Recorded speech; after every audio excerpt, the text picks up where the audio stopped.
barka da zuwa wannan shafi na Akad Technology. Mun bude wannan shafi ne domin koyarwa da masu kananan sana'a wato na harkar flashing da kuma gyaran waya. Wannan channel tamu za ta ke kawo muku darasi ɗaya bayan ɗaya akan harkar flashing. Wannan channel tamu insha Allah kafin mu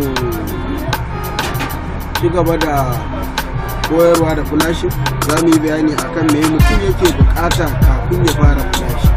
Da farko ana bukatar ka samu kwamfuta.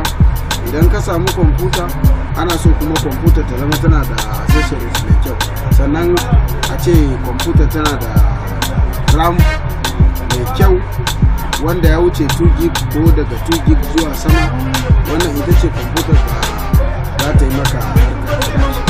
Sannan kuma bayan wannan da kwamfuta da farko me kake nema idan ka samu a matsayin ka nan mai karamin karfi wanda za ka fara sana'ar flashing, da farko za ka nemi software na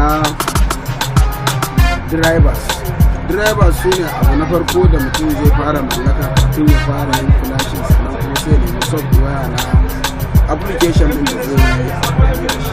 Yau dai zan yi mana bayani ne akan yadda ake installing driver shine flashing. Dan lokacin da zaka fara flashing idan baka san menene amfanin driver a cikin waya ba, to tabbas ba ka iya yin flashing ba. Domin shi flashing dole da drivers yake. Kowane nau'in waya suna amfani ne da drivers.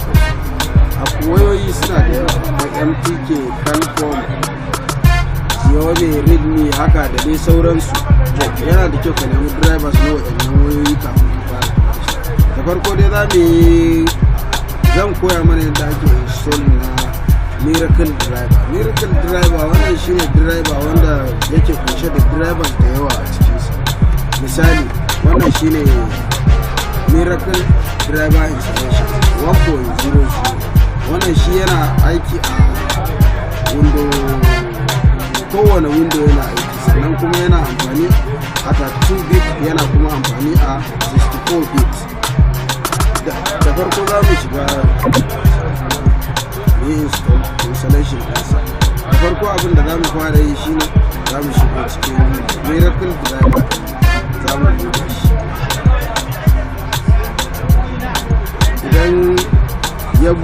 Idan ya gama wannan loading ɗin zai buɗe, sannan kuma sai mu fara install.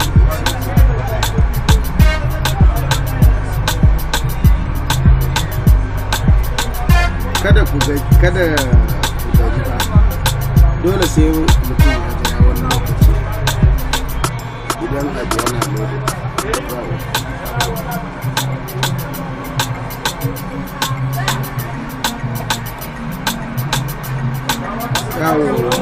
Drivers ne da farko zai bude maka fuska kamar haka.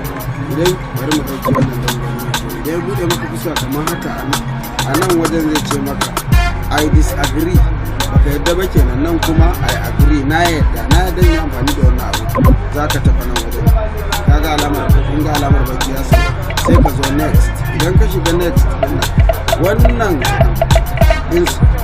install Android driver, install RDA driver, install SPD driver, install NTK driver.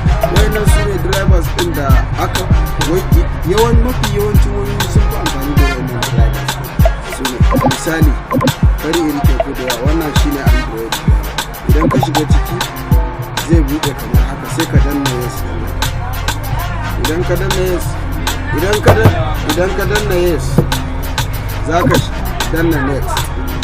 Da kanshi zai yi installation, zai ce maka wannan drivers din ba yi install this driver software anywhere, sai ka ce sai ka danna OK, ka taba alamar OK.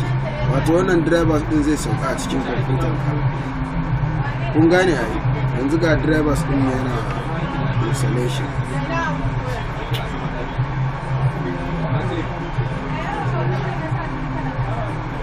Gashi nan yana install. Ba na so abin na mai ɗauki lokaci. In dai mutum ya riga ya shigo cikin wajen yawwa finish, sai ka danna finish, ya gama.